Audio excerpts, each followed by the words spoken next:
mudança mais rápida, a evolução mais rápida do conhecimento, dos modelos de negócio, da tecnologia, a ideia de você estuda e está resolvido, você não estuda mais, esquece.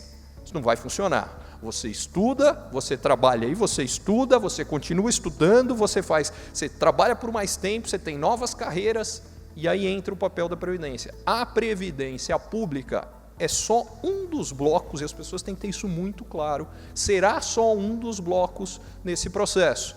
E aí entra a Previdência Privada nisso daqui.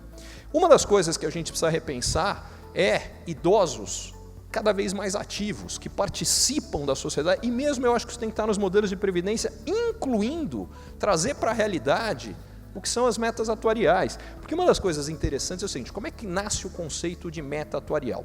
Você define o benefício, quanto precisa dar de rentabilidade para você chegar no benefício, ok, muito bacana.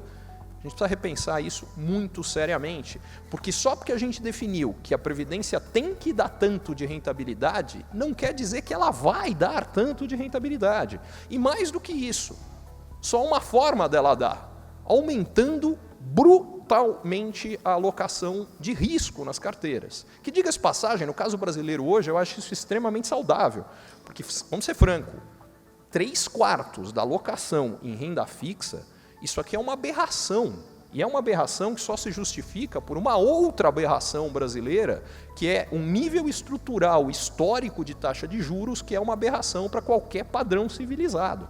Só que essa aberração, mais uma vez, ficou para trás.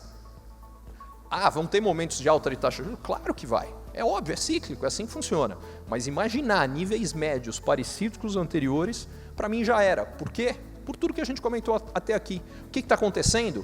O envelhecimento da população dos países desenvolvidos significa que a população na força de trabalho, Estados Unidos é um pouco exceção disso, mas se o Trump mantiver a política contra a imigração, vai deixar de ser exceção daqui a pouco, dali na frente. Mas no caso de Europa e Japão, o que explica a taxa de juros negativa? Os países não crescem. Por que eles não crescem? Eles não crescem porque só há 2 fontes de crescimento. A primeira delas é, bota mais gente para trabalhar. Não é realidade naqueles países. No caso da Itália, por exemplo, é o contrário. A força de trabalho já vem encolhendo há algum tempo. Aliás, isso explica porque a Itália, você pega, tem um desempenho econômico bem pior do que a média dos outros países. Só sobra uma outra fonte, produtividade. Pois muito bem, só tem um jeito. Empurra para cima a fronteira tecnológica, inovação, inovação, inovação. Só que é a única fonte que eles têm hoje de crescimento, de produtividade. Nós, aliás, não só, pelo menos por mais uns 10, 15 anos, mas vai acabar aqui também. Isso é importante a gente estar preparado, porque vai chegar igualzinho. A gente tem ainda um crescimento de força de trabalho por alguns anos, e isso aumenta o PIB. Não tem jeito, mais gente trabalhando, a menos que a produtividade caia, o que vai acontecer é que você aumenta a produção. E ganho de produtividade por 2 fontes. A primeira é a inovação, e a segunda é simplesmente traz tecnologia já disponível no mundo lá de fora para cá, aumenta a produtividade. Por que eu estou falando disso tudo?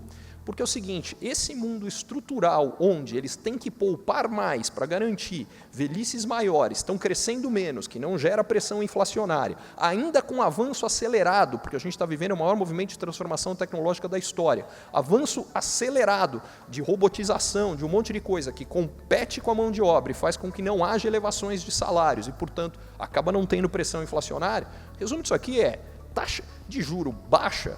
Se alguém me falasse, há 10 anos eu já imaginava que a taxa de juros estava tendendo a 0. Eu nunca imaginei que ela ia ficar negativa, eu não sabia que dava isso, juro, porque é um negócio tão maluco, tão que aliás vai gerar um monte de outros problemas, bolha de ativo, mas aí, enfim, onde eu quero chegar com essa história é só o seguinte, a gente vai ter que mudar, ressignificar de fato a forma que a gente pensa, a função que a Previdência Privada tem, quais são as expectativas que a gente pode ter em relação a elas e, obviamente, alocação de ativos, mas também como é